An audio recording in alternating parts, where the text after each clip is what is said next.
My name is Marcia Robinson, and we are recording an oral history with David Fall as part of the Sweet MUMories Oral History Project to mark the 50th anniversary of the Miami University Middletown, Ohio campus. This interview is taking place on September 2nd, 2016 at Johnston Hall. Mr. Fall, do I have your consent to proceed with this interview? Yes, you do. Thank you. In our records about the creation of or choosing of this piece of land for the site of the Middletown campus, there's much discussion about what happened here at Armco Park and that your family was very much involved in taking care of the park. Would you please tell us what it was like to grow up here at the park? It was a wonderful experience. The park was my front yard, and the woods in the area around the park was my playground. And I can't think of any place that would have been any better to grow up. This place was absolutely gorgeous back then because it was kept mowed, and the maintenance on it was upkeep and all that was, I mean, it was a beautiful place. And you had things that happened here that everybody talked, a lot of people called Arco Park Bunny Hollow because of their memories of going to Bunny Hollow as kids and playing there and all. But it was just a small section of the park. But it has that connotation with it of Bunny Hollow, and a lot of people called the park Bunny Hollow, but it was actually Armco Park. And my association with the park started when my mom and dad came up here from one of the Armco farms in 1944. I was born in 1946, so I know quite a bit about the park, having lived here from that time until 1964 when the park was given to Miami. Now, could you tell us about your parents? And they were farmers first. Well, my mom was a registered nurse. She graduated from Middletown Hospital School of Nursing, and she and my dad met through my mom's brothers. And Dad lived out on 122 at Preble County line. That's where he grew up, on Cross Creek Farm out there. And after he and my mom got married, they rented a piece of ground over at Miltonville. And I think I told you that the only thing that grew up there very well was rocks, and Dad said they were really prolific. But he found out that one of the Armco farms was for rent, and he checked on it and ended up renting that farm. It was down on Yankee Road where Oneida School used to be. And he rented the farm from Armco through a man by the name of Frank Bennett. And Frank was caretaker up here at the park at that time. And as far as I know, Frank had cancer and he was dying, and management at Armco asked him to see if they could find somebody that he felt would do a good job up here. And he went down and talked to my mom and dad one day, and he'd spent a lot of time with Dad down there on that farm, different times helping him with things. And anyhow, he asked them if they'd be interested in coming up here. And they came up and looked around and decided that that's what they wanted to do. So they moved up here in 1944, and we lived here in the park from 1944 until 1964. So this was your first home? This park was your first home? Yeah, mine, yeah. Yeah. Mom and Dad lived down there on Yankee Road at that farm down there, and my sister was born down there. She's a little bit older than I am. Okay. Could you tell us the name of your parents and your sister?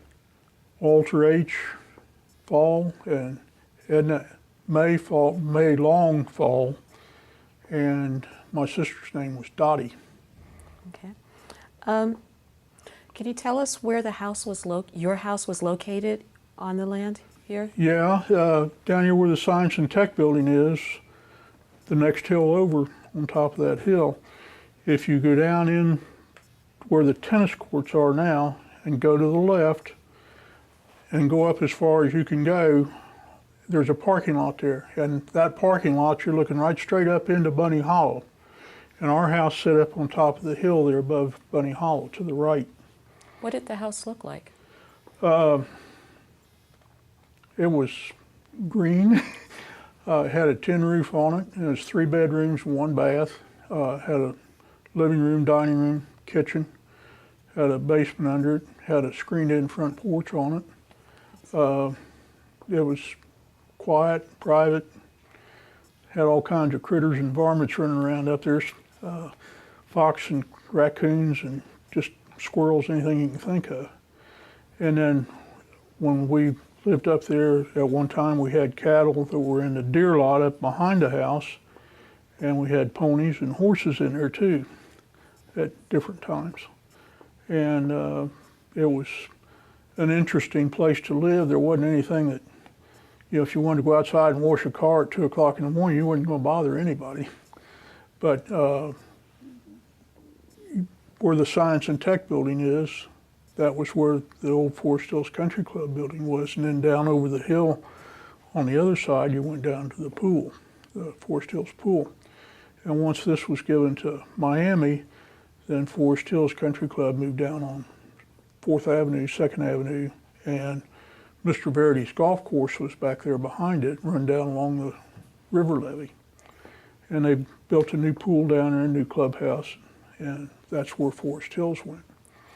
And Armco Girls Club, which is what y'all call Verity Hall now, they moved it down. It was down on the corner of the park on University, and I couldn't tell you what's in there right now. It's changed several times. But they put that down there for the Armco girls. And they were building that other park out at Lebanon, you know, there towards the end.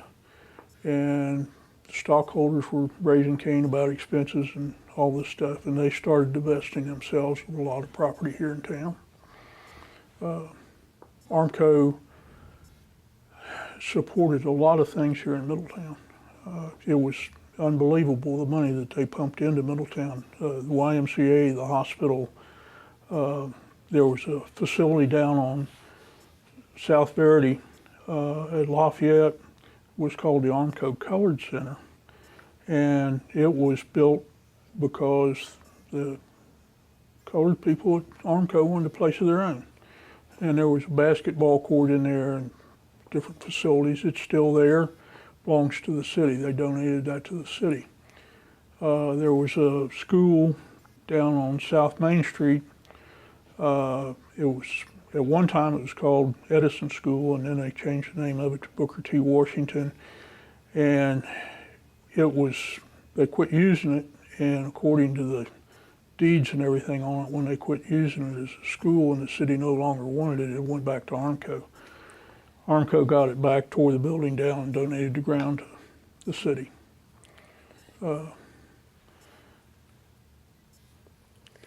Could you please talk some more about what this farm produced? Were there any fruits, any crops, or is it just the livestock? Just livestock up here. There wasn't any crops other than grass. Okay. We had a good crop of grass all the time. They had tractors and mowers and stuff that they used to keep the grass mowed. At one time, it's my understanding, they had sheep in here. There was a building over on the back side of the park. It was a long, low building, and we always called it the sheep barn. It was my understanding that they put the sheep in there at night. I don't know that for sure.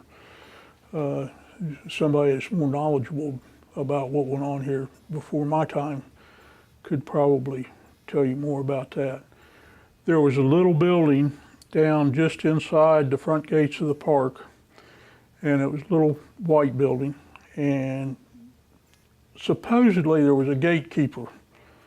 And I've heard about passes that you had to have, but that was never anything that I knew anything about. The park was just always open to whoever wanted to come in. And that little building was set down there for a lot of years, and Dad decided that he wanted it up at the house to make a workshop out there. So we moved it, and it sat up there for several years. And when Mom and Dad moved over on Stanley Street, we moved it again. And it sits in the backyard of 200 Stanley Street today. And that house backs up to Lincoln School. Most everything that I remember about that little building, it was used for storage, except that there was a man that worked for my dad, and in the wintertime, he stayed in there and put a little electric heater in there, and they kept that little place toasty warm. And Grover was the man's name. He would stay there in the wintertime because his home was over on Trenton Franklin Road, and he didn't have a car, and he walked back and forth to work. So that's a little bit of the story of that house. I'd ride my bike down to the front gates to catch the school bus to go to Monroe, and I'd put my bike in there, and then when I came home, I'd get my bike out of there and ride it back up to the house. Wow. There's a rumor that there was a carousel somewhere on this property. Yes. Can you talk about Yes. that? There were a man and a woman by the name of Staley, and they owned the rides. There was a carousel, there was a thing called a leapfrog, which was it jostled you around quite a bit. There was a kiddie Ferris wheel that sat across the street from the concession stand, and then a train ride sat back up behind it, and then it went back up in that hollow where it came down along the border between the pasture that I was telling you about and the rest of the park. Back up in that hollow, there was a structure up there that was a bandstand at one time, and they used to give concerts up there. The Armco band played concerts up there, and they called that area of the park Melody Meadows. You had Melody Meadows, you had Bunny Hollow, and then the area around where the concession stand was called Sycamore Glen. So there were little designations here for different areas of the park. It was a beautiful place. I mean, it just, there's no way of describing how it was. There were several shelter houses. There was one back up the bandstand, and then on top of the hill in front of the concession stand, there was a shelter house up there. There was another shelter house behind the concession stand up on top of the hill, and then there was a big shelter house right in there where the rides were and the concession stand was, and it was a quadrangle thing. It had central portion of it, and then there was wings stuck out on four sides of it. It was a pretty good sized building. Where the road comes down now to get to the tennis courts, when you got down there and you had to make a right to go down to the tennis courts, there was a big round shelter house there. It was made out of tree limbs and tree trunks and stuff, and it was a real popular place for people to have picnics. And then there was a shelter house on top of the hill back up behind where the tennis courts are now. And these shelter houses were pretty popular places. There were a couple of them that had fireplaces in them, and people would want to come up here in the summertime and have family reunions. Well, they'd send somebody up early in the morning to stake out their shelter house for their reunions because it was first come, first served. Nobody was, they weren't reserved for anybody. Okay. So those shelter houses were pretty popular. I've heard something about a golden ostrich egg. Mm-hmm.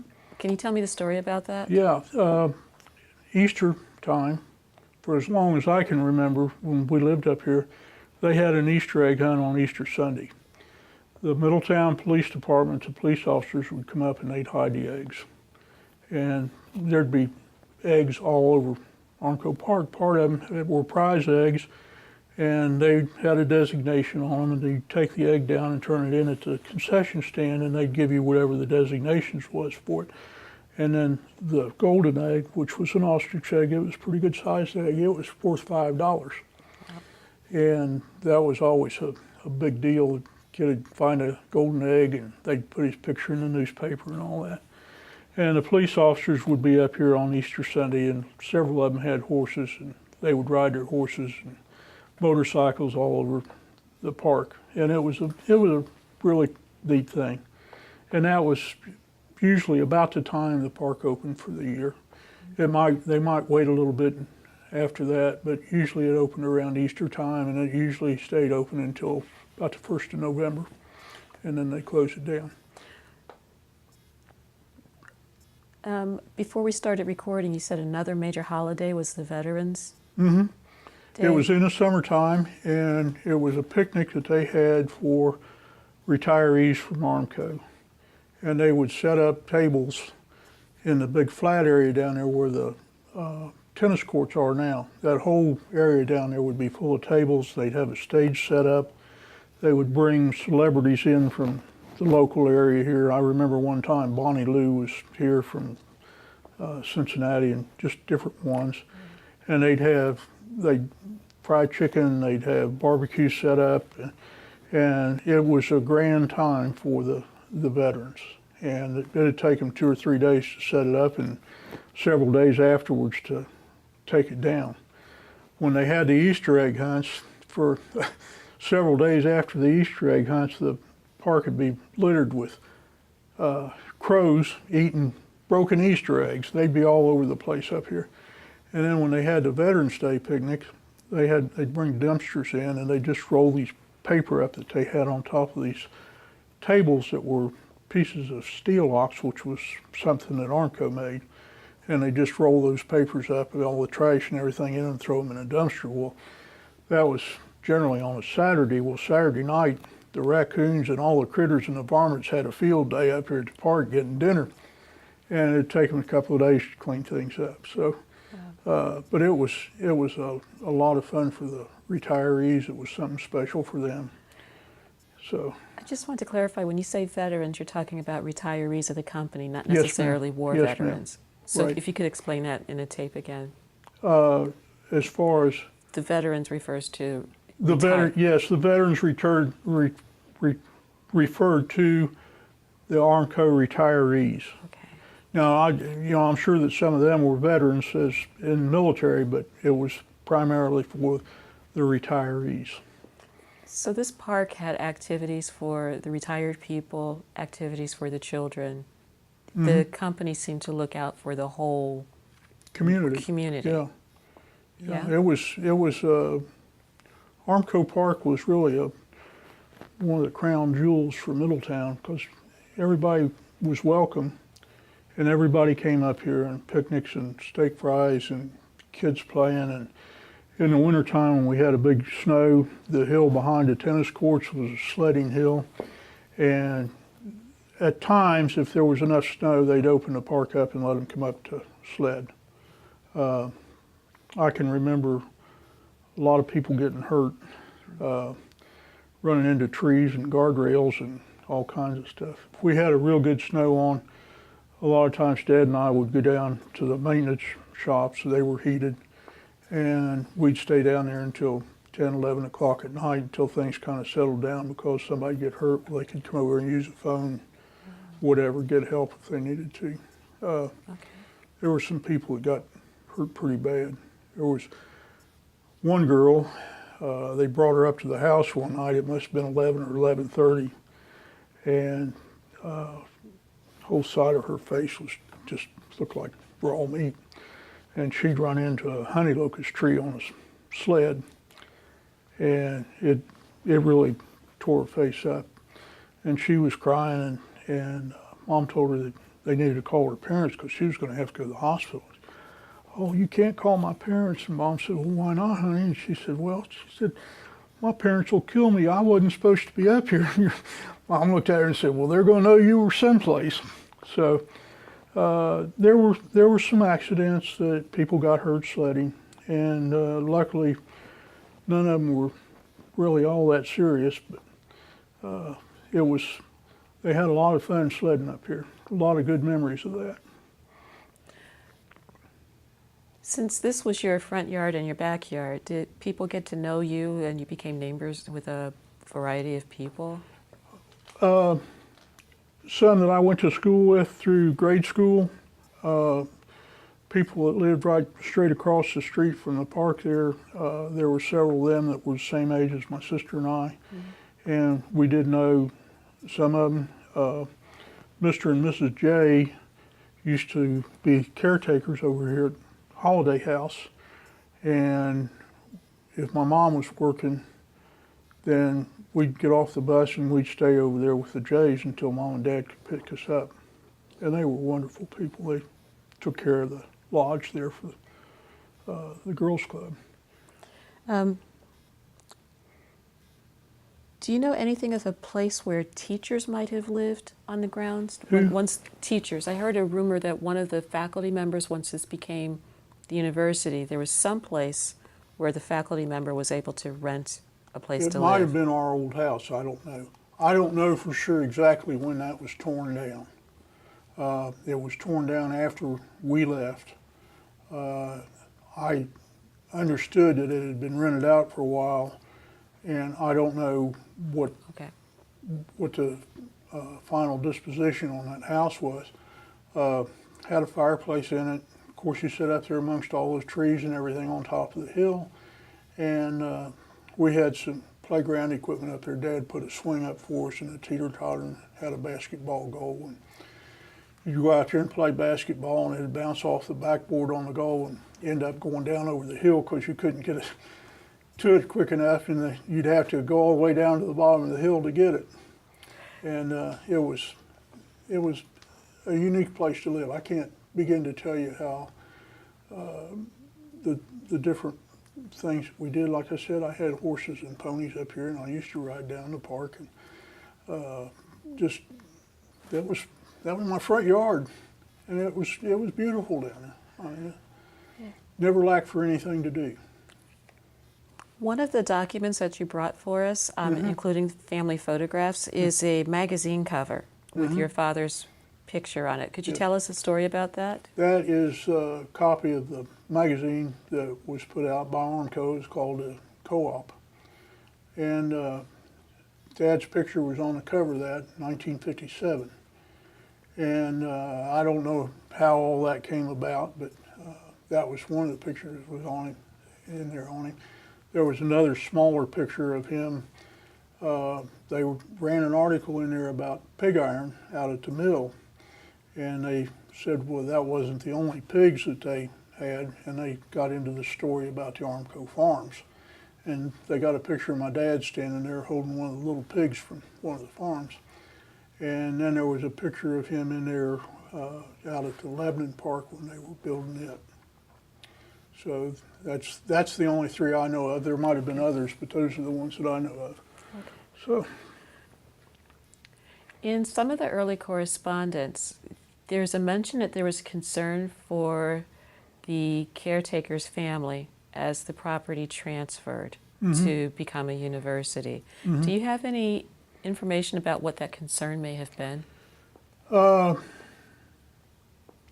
don't know all of it. I know some of it, but it was, once it was given to the university, then, you know, we had to move, but there was a deal made that we could stay there until I graduated from high school. I went to Monroe High School, and the first year, my freshman year at Monroe, was the last year that the kids that lived up in here in the Maple Park area could choose in either going to Monroe or Middletown.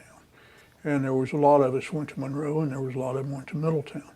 But we got to stay here until after I graduated from high school.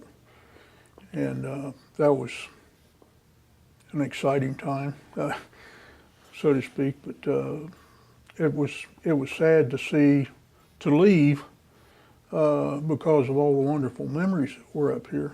And then, you know, the city kept it up for a while, and then they quit. And it's really hard for me to go down there and walk through the park today knowing what it used to be like and seeing what it is today, because it's really sad. But if you know where to look, you can still see signs of the old park. The pavement for the road around the park is still there, and some of the one of the shelter houses that was up on top of the hill, there was a stairway went up there, and I think the cement abutments are still there. And then there was a retaining wall down there behind where the maintenance buildings were, and it's still there. Got to kind of hunt for it back in the weeds and the undergrowth and everything, but that's still there. So what was the next step for your parents after leaving here? They bought a house over on Stanley Street, 200 Stanley Street. It's just off the Alameda Circle, and we moved over there.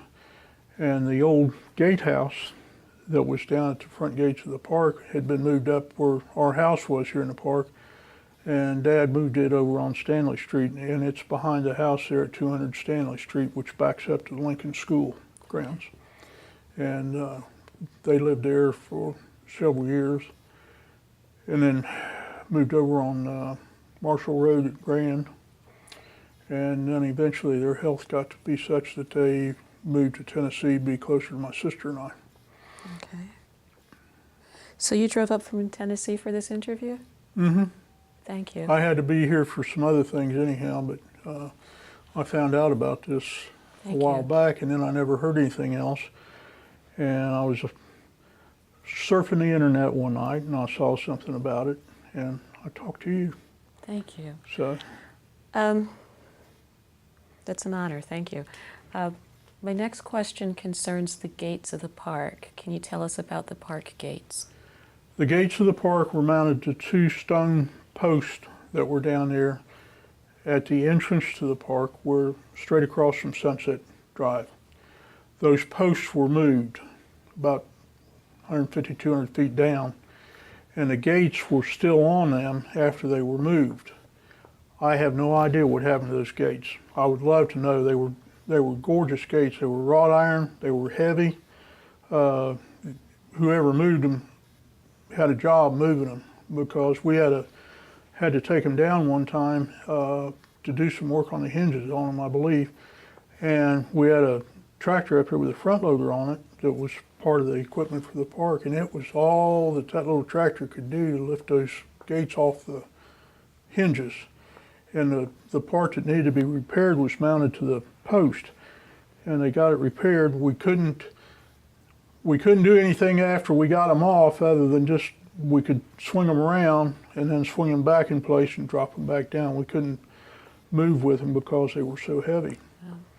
But I have no idea what happened to those gates. I would like to know. There was also a emblem, Armco triangle emblem on those posts, and it's gone. And I have no idea what happened to those. You can still see the outline of those there on those posts. And at one time there was a set of light fixtures up on top of those posts that were made out of copper. I don't know whether they turned on from that little Caretakers house or what, but that's what I know about them. And they were pretty well destroyed. I think they ended up taking the base of them off and putting a concrete cap on those posts to keep them from breaking up from ice and water and stuff getting in them. So is there some place that someone can go to look at a pair of these gates, or to your knowledge, do they still stand any place? Or the I don't know where they're at. Or the post? The posts are still there, I think. And where are they located in the city?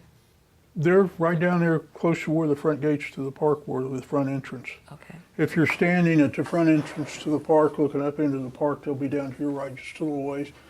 And they're about 4 foot square, and they're made out of cut stone. Okay. So. A couple of the people you said that you knew were Oscar and Evelyn Day. Mm-hmm. What memories do you have of them? Dad worked a lot with Evelyn Day. She was secretary, I believe, at Armco. I don't know who for or anything, but I think she must have worked through Treasury Department, because that's where Dad went for his instructions, what they wanted him to do, and so on and so forth. I know her and Oscar Day, I heard their names mentioned a lot of times. They were pretty good friends with Mom and Dad. My mom was a registered nurse all of her life, and she took care of a lot of the upper level management at Armco. Charlie Hook, Fred Danford, he was a treasurer. E.G. Stigmuller was treasurer, Bob Hayden. These are all people that are gone now. They're all dead. Mom did private duty all her life, and she worked out at the hospital some, but she was always at people's homes taking care of them. Yeah. Mr. Hook had a chauffeur, and his name was Sam Rogers. And Sam was my Uncle Remus.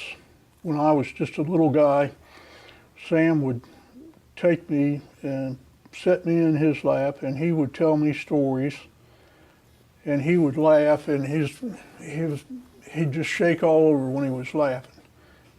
He was an exceptional person, and he would work at the park in the wintertime. They had 3 or 4 guys that worked year round, and in the summertime they hired other people to come in for summer help, keeping the mowing done and all that. And in the wintertime they didn't need all those people.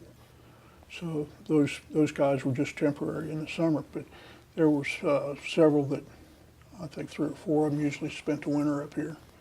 And there were, if they weren't busy here at the park, they were doing stuff for the Armco farms. I remember one year they spent the whole winter building new gates for the farms, and then one winter they built all new tops for the picnic tables that were here in the park, and all they had to do then come spring was just take them around, set them in place, and bolt them in. And of course there was maintenance that was done here in the park in the wintertime that they couldn't really do in the summertime because of danger, trees being cut down and so on and so forth. And Sam Rogers was, he was funny. Dad went down to the shops one morning. Sam always got there early, and he was sitting out there in his car because he would go in and get a fire started in the cast iron stove that was in there. And he was sitting out in front of his car, and Dad said something about why he was sitting out there. He said, "Mr. Bowe," he said, "there's haints in there." And Dad said, "What are you talking about, sir?" He says, "There's haints in there." He said, "I'm not going in there by myself." And Dad said, "There's no haints in there." He said, "There's nothing in there." Well, they finally went in, and they kept hearing this noise, and it was back in one corner of the building, and Dad said it sounded like something scratching. They finally found a bird that had gotten in the downspout on the thing, was trying to get out, and he was scratching, and that was what Sam was saying was the haints. That's funny. I've heard about ghost stories around here. That's a good one. Yeah. Yeah. How many people know about that one? No, that one's a new one. Yeah. Let's see. The stories that you are telling us speak to the sense of community that Armco felt toward the people who worked here. Mm-hmm. Do you want to sum up what that feeling was? Mr. Verity felt that the company owed to the community, and they were involved in a lot of things here. A lot of people don't know a lot of it that was involved in. He had a house down on South Main Street, and that what's Forest Hills Golf Course now was his private golf course. And after Mr. Verity passed away, it was in his will that the house be torn down. And there's an empty lot down there with a memorial for him on it now. But back at the back end of the lot, between where his house was and where the golf course is, his carriage house is still standing back there. And I think they use it for a maintenance building for Forest Hills now. Had 2 apartments up above it. Apparently some of the people that worked for him stayed in those. The bottom portion of it was a garage. Mr. Verity had a lot of ground that's now Brown's Run. And that was a farm out there that he had. And there was a lot of ground out in there that wasn't used for the country club or the golf course that he owned. And they had a park over in Somerville for the employees down at the Hamilton plant. And there was pieces of property here and there and all over. After the park was given to Miami and we moved, and Armco transferred a lot of people in and out of town for training and so forth. And when they would move them, they would have their houses appraised, and you could take the appraisal for the house, get a check, leave. Armco would handle the house from there on out. And that one summer, I think the dad had 75 houses to keep up with, keeping the yards mowed and maintenance and everything done on them. And that evolved as part of his job. When we were still here at the park, they had the Armco farms down on the south end of town. And they were on Yankee Road, and they were on Old 25, they were on Todd Hunter Road, that whole area down in there where the new mill is now, what Project 600 evolved into. And as that evolved and they used that ground for farm ground, there was farms on the other side of Oxford State Road, which is where the slag dump is now. There was 2 or 3 farms there. There was one farm down that, as you're going towards Monroe, there used to be some railroad tracks. There's a lumber company there. And there was a farm back in there, which was where the old canning factory used to be, and they owned that. They owned a lot of ground around different places.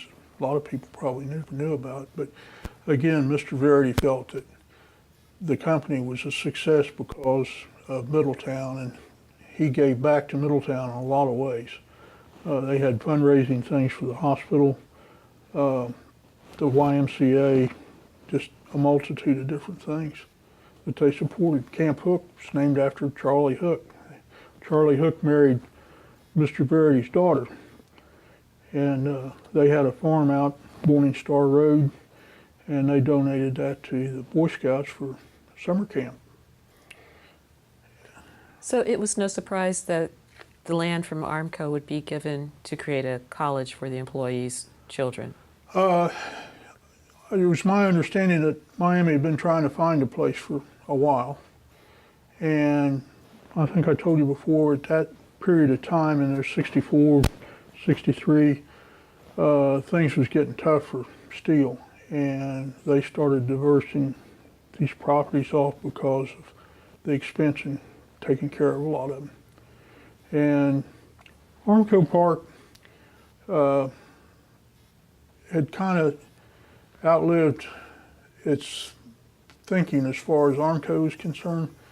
There weren't any restroom facilities up here other than outhouses. There were 2 of them, and there was they were pretty decent size, but they made out of sheet metal. One of them sat down there close to the concession stand, and the other one was across the driveway from where you went up to our house. One was men's, one was women's. And that was the only restroom facility up here, which, you know, it was getting to the time where they wanted better than that. There is a story I can tell you about the restrooms. The paper that they used in the restrooms, they filled those up every Saturday morning. And it was these little sheets of paper. Well, there was 4 kids came in, and they thought it would be great fun to open those paper holders up and take the paper out of them. And the wind was blowing a little bit, and there was toilet paper all over the park. And I mean, it looked like snow. And they left their bikes down there, and Dad got their bikes and locked them up, and then found the boys.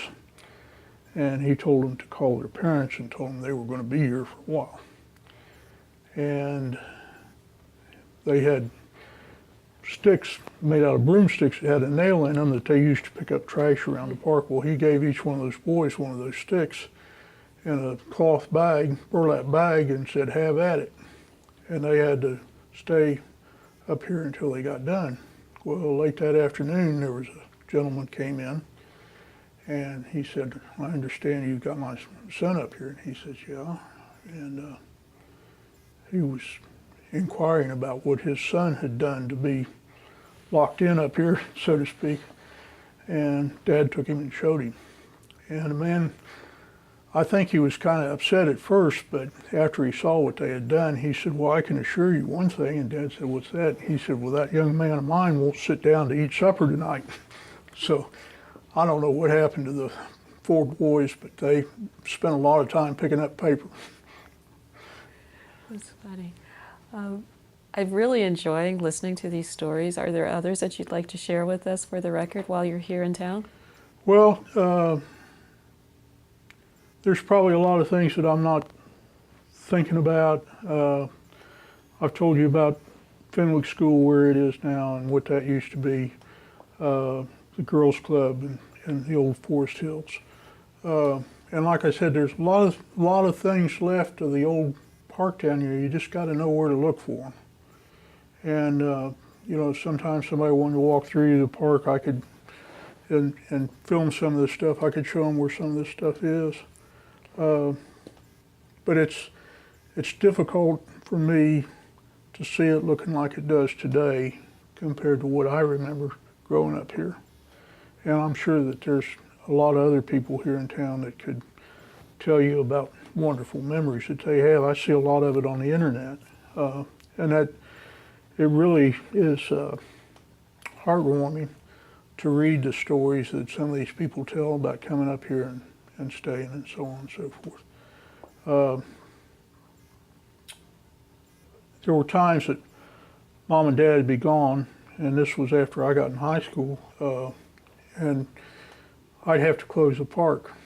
And I didn't have a driver's license then, but I had horses here, so I'd ride the horse around the park and tell people we were closing, and then go down to the front gates and wait there until I knew how many cars was still up here, and they finally come down. And one night I was standing down there at the right at the end of the ball fields, and I'd been around the park, told everybody we were closing, and it was getting dusk, and this big black car rolled in, and I stopped him and I told him we were closing, and he couldn't go in, and he said, well, I just want to drive around. He said, can I drive around? And I said, no. I said, I got 2 cars coming down right now, and as soon as they come in, I'm going to lock up. And we talked a little bit, and he turned around and left. And Monday or Tuesday, Dad came in, and he said, do you have a problem down here closing one night? I said, no, not really. I said, there was a guy came in, I was waiting on cars to come down. He wanted to drive around, and I told him we were closing. And I said, he talked a little bit, turned around and left. He said, do you know who that was? And I said, no. I said, he never told me. I said, we talked, chit-chat a little bit, and he turned around and left. And he said that was one of the vice presidents of Armco. But the man never told me who he was, and I guess when he told Dad about it, he was laughing because I wouldn't let him go through the park. Yeah, that sounds like I'm Middletown sitting community. there going, oh my gosh, what have I done? So there was another area of the park that was up here. It was just down below Verity Lodge. You came past the front of Verity Lodge, and there was a gate there, and it went down the hill. And in the wintertime, that's how we got in and out of the park. You went down through that area, and it was called the private picnic grounds. And if you wanted to have beer or alcoholic beverages, you could get that for a family reunion or anything. And down at the edge of that, you went down a gravel road, down the hill, and you came just a short distance from Forest Hills Pool, and then on down into the park where the big round shelter house used to be.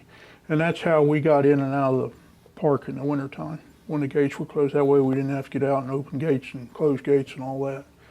And that was our entrance in the wintertime. Not a lot of people knew about it. But that was a nice area if you wanted to have a private picnic, family reunion or whatever, and you wanted to have some beer. The rest of the park they didn't allow you to have beer in. And a lot of good people. I think if I hunt around at home, I can still find a key and a tag that opened that gate up. And you'd call general office down there and make arrangements, and you'd stop by and get the key and then bring the key back. So. Well, I want to thank you for a pleasant journey through time, and thanks for making the place come alive with your memories. Do I have your permission to end the recording? Certainly.